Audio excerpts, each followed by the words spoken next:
Hello everybody and welcome to my 640 subscriber special, in which I'll be breaking down the second episode of Walking with Monsters.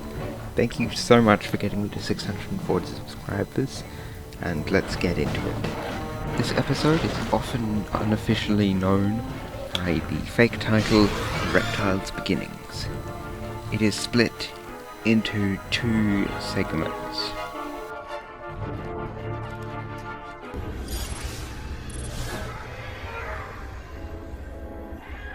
The segment is set 300 million years ago in Kansas. It appears it is based on the Stanton Formation, which was laid down from approximately 307 to 287 million years ago, so around the right time for the segment setting. It was filmed in Jonathan Dickinson State Park in Florida. The commonly held belief that high oxygen levels in the Carboniferous allowed arthropods to grow huge is stated in the segment. This was thought to be true at the time, but is now believed to be a myth, with the real reason they grew so large being a lack of competition from vertebrates.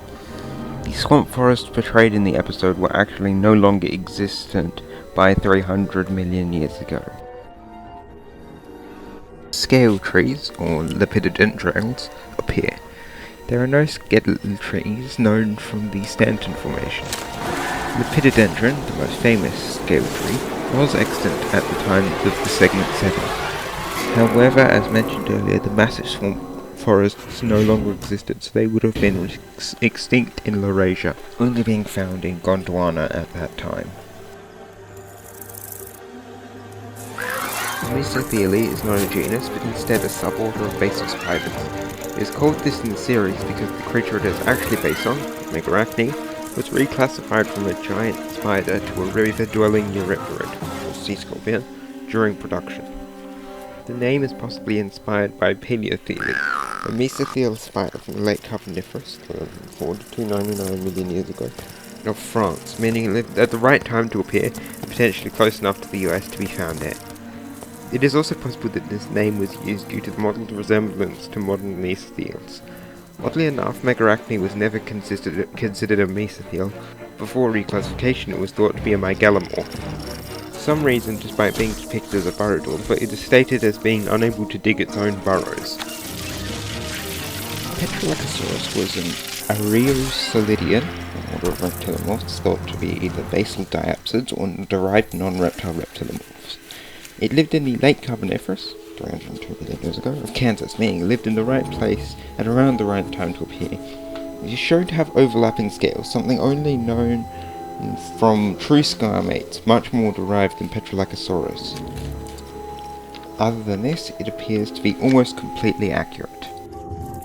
Meganeura was a meganeurid griffinfly, an order of basal Odonatopterans, which is the superorder to which dragonflies and damselflies belong.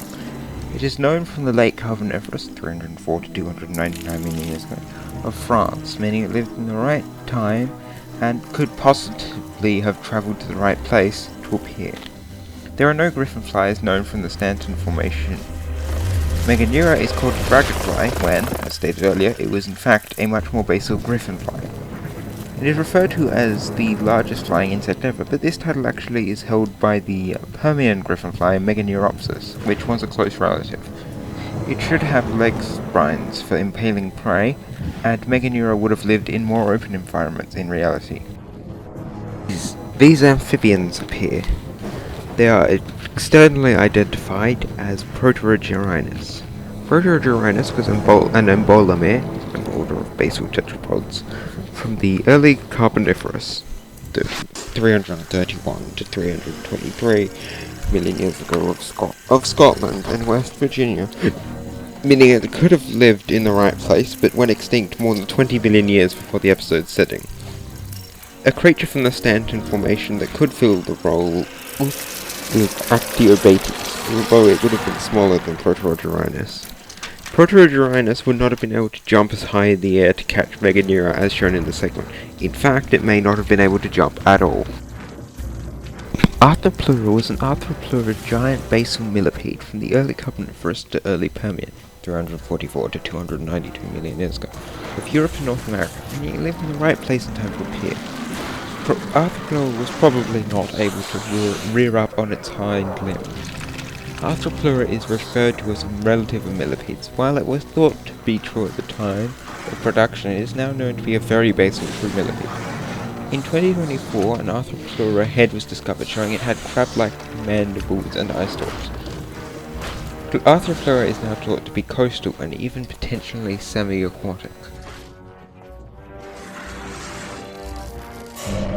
Patriosaurus, a reptile, is shown evolving into a Dilophosaurus, which is totally wrong, as these are completely different clades, differentiated by the number of holes in the skull.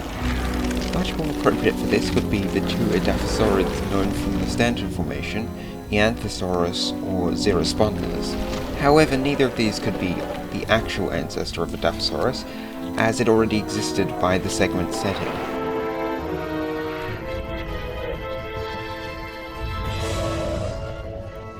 The segment is set 280 million years ago in the early Permian of Germany.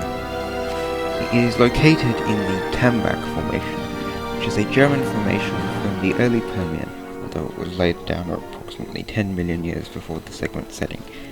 It was filmed in Inyo National Forest in California, and the environment is accurate to what is believed about the Tambach Formation. Edaphosaurus was an Edaphosaurid sphenicomorph clade-containing pelycosaurs, or sail-backed synapsids, as well as therapsids, the more derived synapsids, including mammals. It lived in the late Carboniferous to early Permian, 303 to 272 million years ago, of North America and Europe, meaning it lived in the right time and about the right place to appear. Although known from Germany, Edaphosaurus is not specifically known from the Tambach Formation.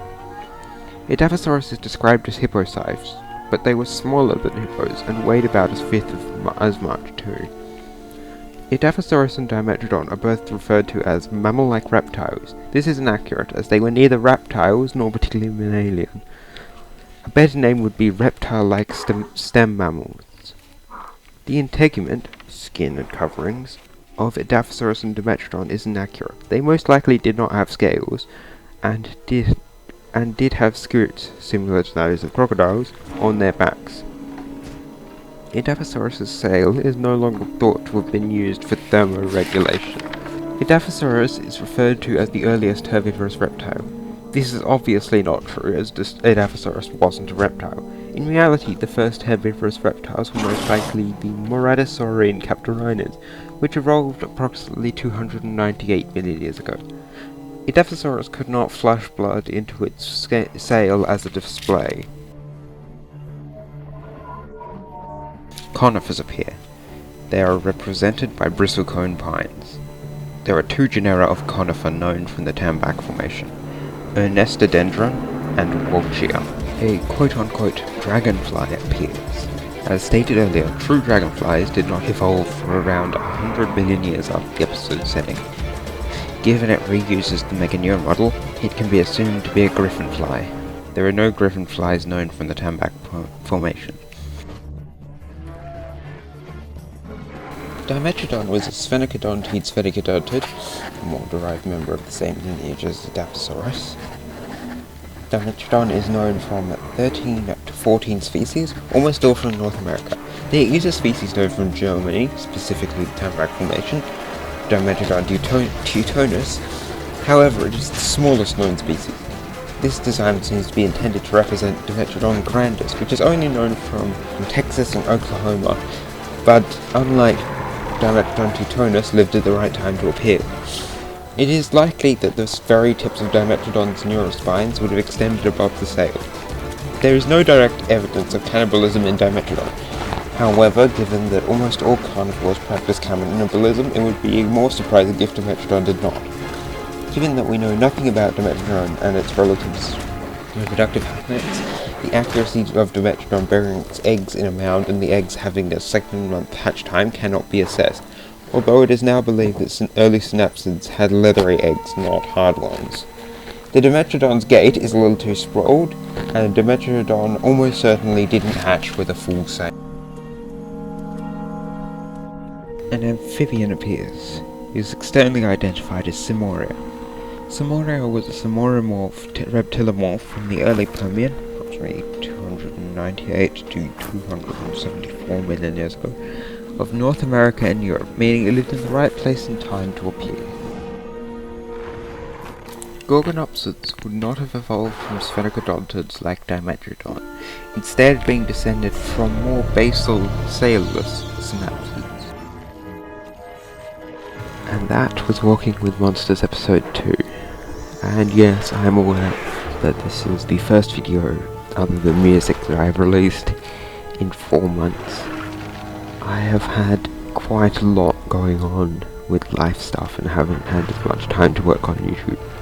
Try to get as much out this year, but don't expect the regular weekly schedule anymore. Anyway, thank you for watching. I hope you enjoyed.